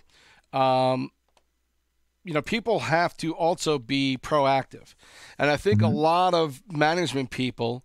The good ones are proactive. The mediocre to bad ones are reactive, and they react because they're the proverbial locking the barn door after the horse is out, because they're not thinking about what can I do to prevent certain things from happening. They're thinking, oh well, something's happened to me. What do I do to try and fight it? And sometimes that happens, but if you're not being proactive, if you're not taking the lead on your team and thinking a few steps ahead and trying to be thoughtful about what you need to do in the future, a few weeks down the road for your team, that's where you get caught behind, trying to make up, trying to find reason. And then that's when you start looking at somebody like Manitoba and say, oh, what are these guys doing? We should blow the whistle on them because it's wrong. Well, you know what? If you didn't have your own problems right now, you wouldn't be picking on another team. You would just manage your own team and deal with it. And I think this is what happens. Things aren't fair to you. You feel like the system is rigged against you. You cry about it, and then you try and find someone else as a scapegoat. And I think this happens in this league all too often, and I think it's happening with this issue as well. But I wanted to get Advance's last opinion on this before we get going, because I understand when you really think something is going wrong and you have proof of someone saying, hey, our team's going nowhere, so I'm going to send all these guys down to you because, we have no use for them. Even though we're technically still in the playoffs, we're going to give up and send these guys down. I just got a PM saying must read for week 8. There you go. Well done, McDonald. Thanks, buddy. Good stuff. Well, hey, there's a first time for everything, right? Yeah. There you go. Sometimes that's exactly what it needs, a little shake up like that. Well, like you said, there's refining of any process, but I mean, in the end, Advanced. I mean, what this poll is saying, and the accusation. I mean, I to be honest with you, I would have been fine with what Beast posted up until he said, but from looking at the Moose roster, you would pick that kind of comment. It could have been a very generic, hey, what do you think in this scenario, without naming names and teams? What do you think about this scenario? And then put it to a vote. But it was good up until the point where he made it personal against a certain couple of teams. And that's the problem I have with this poll. If you're going to post something here and you're going to post something that you think is going to be responsible and you want a genuine feedback, then don't be biased in your post. And I think that's the problem I have with this post. I understand what Beast is trying to do, and it's a good question to bring up, but bring it up without accusing somebody. And I think in this case, he accused and made it a personal issue as opposed to one that the that the whole league can talk about as a topic. Yeah, I think he may have made a little bit of a wrong choice by going after. It's not even the fact that he went after someone and made a personal attack. It's the team that he did it to. Right. It just seems funny, like, right? But I don't really want to take that away so much from what he's saying. My perspective on it is that, and I hate to say this because I'm in the AHL, but realistically, any good player in the AHL who's having an amazing record should most likely be sent up to the NHL if there's a player that's struggling in the NHL. And realistically, it should absolutely rip away your AHL team. That is logically what you would do as an NHL owner to make your NHL better. That being said, if you are in the AHL and your owner's a nice guy and he's not doing that and he's letting you have a good team, you can send people down like that. I don't know if you should or have to at this point in time. If I'll put it this way. Oh, man. Oh, I just broke a cup. I'll put it this way, okay? This is what I'll say. Mm-hmm. He mentioned in there, it is a chance for people who were in the AHL, who were sent up, to be able to go back down, who are still within the A. Okay? So if you have not played with them and you're like a newer guy in the AHL, but you weren't ever with the AHL, to send someone down there is just ridiculous. Don't do it. You're being an ass. You're taking advantage of the purpose of what it was. If he has played there almost all season, just caught up near the end for a push and it didn't work out, as long as you bring it down in a reasonable time, then yeah, do it. It's fine. That's where I kind of sit on it.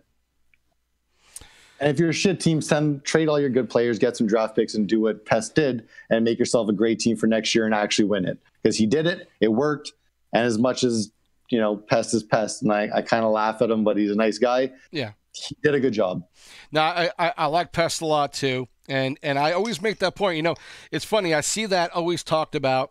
When Pest is there, it's like, oh, you got banned or you got put on the no management list because you made all these stupid moves.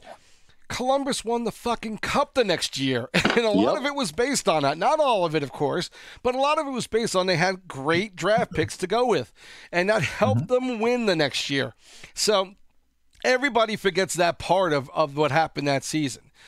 And of course, I know that Freeze has talked a lot about how he bears responsibility for what happened with the Monsters because, he kind of pushed Pest into doing that a bit.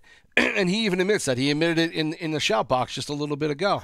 But, you make these decisions, you believe it's the right, and you're hoping that it was, it's going to work out.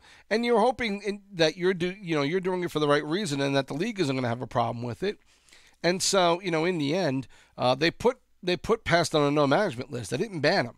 So it's just, I find it very interesting, this whole discussion.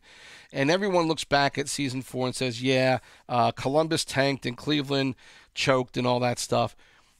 There's a lot more to it than that. And again, what happened for Columbus was they had a couple of good seasons, including a cup. So, say what you want about it, but it worked out for them. And I don't think anything that Manitoba and Winnipeg is doing right now is below par. It is, they put 2 guys on their roster. And Max is a great player, and he proved that in the AHL a season or 2 ago. But, if these guys are available and they're amateurs and they can come back down, it's what you do. McDonald said that himself, people. Go back and listen to this interview about what he said about amateurs being able to come back down and the ruling on all that. That's intended. It's intended by the league. So you can bitch and whine about it all you want. If you don't like it, ask for a rule change or go play in another league. But stop whining about it here. It was intended by the league if you've already played in the AHL on that team. Right. I just want to kind of make that, like, you can do it otherwise. Yeah. You're still allowed to by rules. But I think even as he said it, that was the intent. And I don't want to speak for him, but that's what I heard at least. And the thing is that if there's going to be an interpretation of it, then do it right then and there when the trade is proposed. Look at it and say, okay, all this is going on. let's really dissect this before we say it's okay to make these moves and these trades. And I think, in some respect, I think maybe some of the disclosure came out later, and they said, oh, you know what, looking back on it, maybe this wasn't above board and we should do something about it. And look, things get by, and sometimes things happen that shouldn't have happened, and you've got to go back and rectify it in one way, shape, or form. And I think that kind of happened with this whole situation with Cleveland and Columbus, and whether I agree with it or not, it's what the league decided to do later on. So it is it's a mess, and you hope to be able to help your team out when you can. If you're struggling in the NHL, you're not going to make the playoffs, or you're pretty sure you're not going to, and you have a chance to help out your AHL team, you do that. It happens. Like I said, Brody's talked about it. He mentioned it today, and that's all above board. And I don't. This argument's going to go on no matter how much. Brody could say, "Hey, look, everything they did is legal. Everything is fine by us. It always will be fine by us. Don't complain to us." They'll still bitch. It's just the way it is, right? Human nature. So, wow, that was a much longer segment. It's fun though. Yes. All right. My final thoughts for this whole show. Yeah.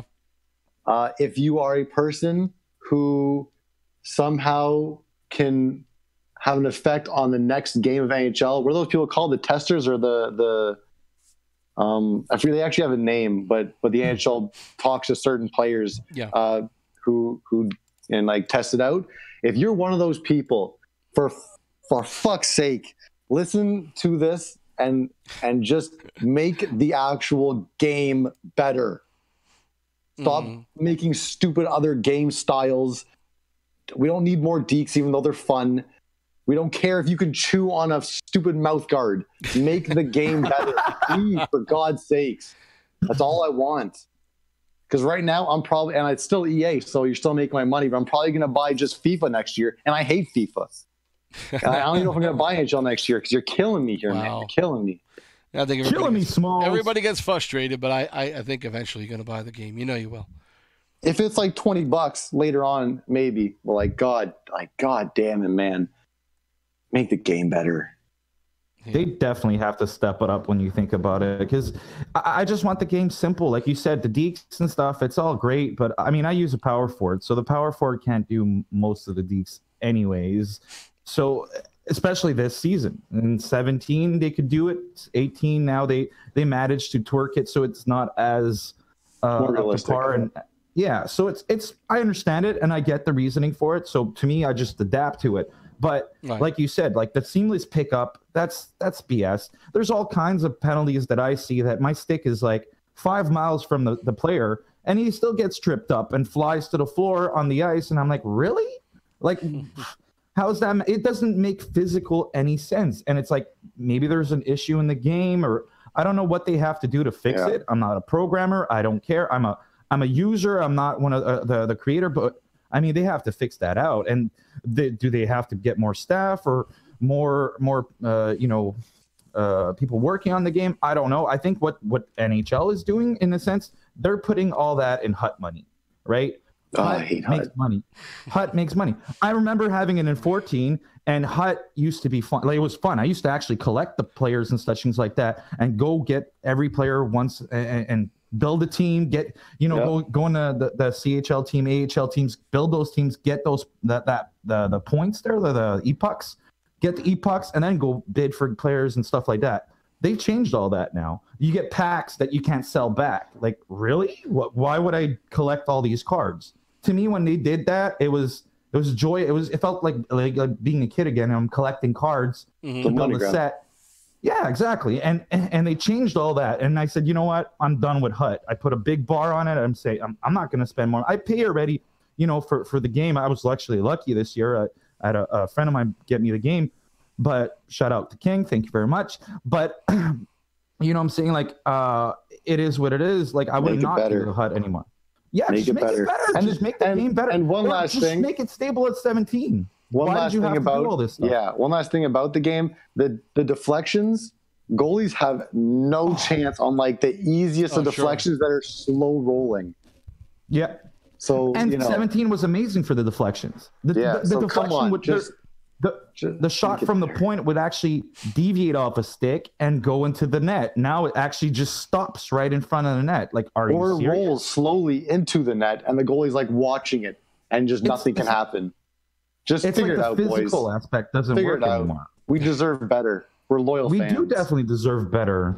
I mean, I don't know about you guys. I've had NHL since *94. Like, are you serious? Yep, exactly. We're loyal fans, man. Make it better, please. We get it every year. And like I said, in Quebec, I'm a person that would used to actually go pick it up at 12 o'clock on a Monday, which ends up being a Tuesday. And there's a lineup. There's 150 people waiting in the province of Quebec, and just in the cities that I'm in, and Laval, I go grab it. And I mean, dude, there's 150 people waiting in line.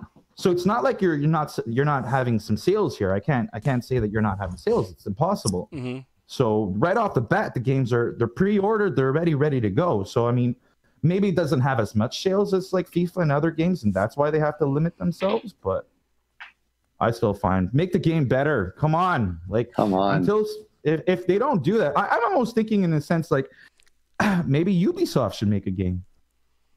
Well, getting anybody to make a game is the biggest issue. It's not like people haven't suggested that other companies make the game. It's whether or not they want to, and the market isn't good enough. It just isn't.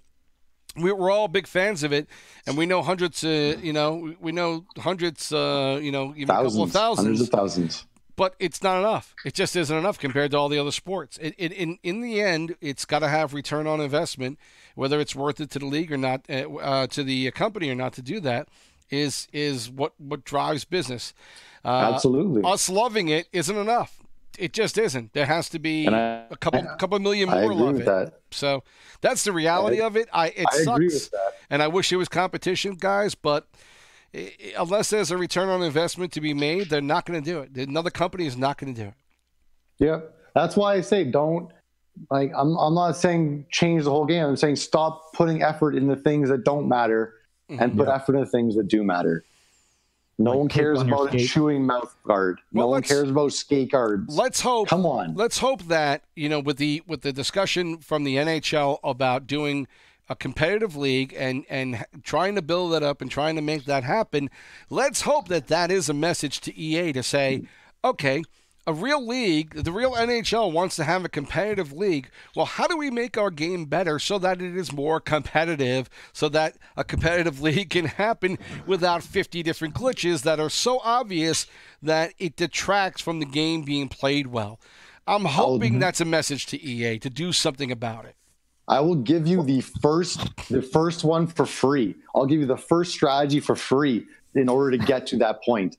Take out dynamic difficulty adjustment.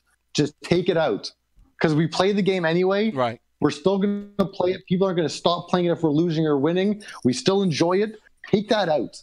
We know you have it. If you own the algorithm for it, get rid of it. We don't want it. Right. Make it fair. Yeah. Or at least on 6 versus 6, because there's 6 players on the ice that are going to make the difference. We don't need make it fair. Just make it fair that the 6 players there are already talented, and we're in competitive leagues here. Let's be honest here. Not only that they're talented, Matty, but also put in the realistic variable of somebody gripping the stick too tight and somebody not losing their timing because they're getting nervous. If you take that out of the game by dynamically changing things through an algorithm, you're taking out T-Sibs slipping on one of the controller buttons and not making a move because he's gripping so tight he's too nervous. You're taking all that out of the game if you're giving him a chance to get back. Don't put it in the game. Don't make the player in the game have us too tight of a grip and screw up. We have that problem already. Yeah. We're already nervous, already slipping off the joysticks. Just make it fair for all of us, and we'll have a better, funner, more enjoyable game. Yeah, because we control the players. The players shouldn't be controlled by the dynamics of the game. Exactly. And the whole point of all this is that get out momentum. Get out of it. Just take it out of the momentum out. It's like a lot of times when you're losing games, you're going to take a timeout. It'll switch up the whole momentum skip, and then all of a sudden, all the passes are clipping perfectly, or vice versa. They're not working whatsoever, and it becomes a nuisance. Yeah, get rid of it. Get it out of the system. That's one. And like I said, the seamless pickup drives me up the ball. I mean, that's part of it. The tips. I mean, I was a player that would get a lot of tip goals every season. I'd have a lot, and I'd have set plays with some of the players, like for instance, Simeon Drunk, which is a guy that I've been playing for like 3-4 years. He would be at the point, take a shot, and he knew exactly where to get that shot midway. I'd be in front of the net, boom, tip, tip, tip, and I knew how to, basically go in front of the net, and you have your stick out there to get it done, right?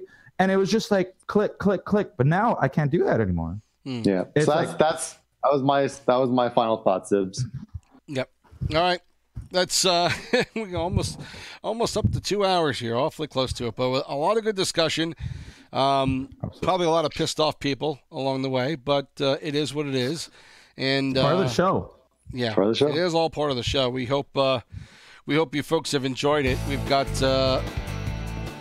Week 9 starting tonight, and the final chance for teams to be able to make the playoffs. And we hope that you all have good luck tonight in your games, and good luck to all the remaining teams in the playoff hunt. Advance, Matty, thanks a lot, buddy. Talk to you guys later. Have a good one, man. Ciao. Folks, you've been watching the AHLPSN this week on LeagueGaming.com and YouTube channel. Have a good weekend, a good Week 9, and we'll talk to you next week.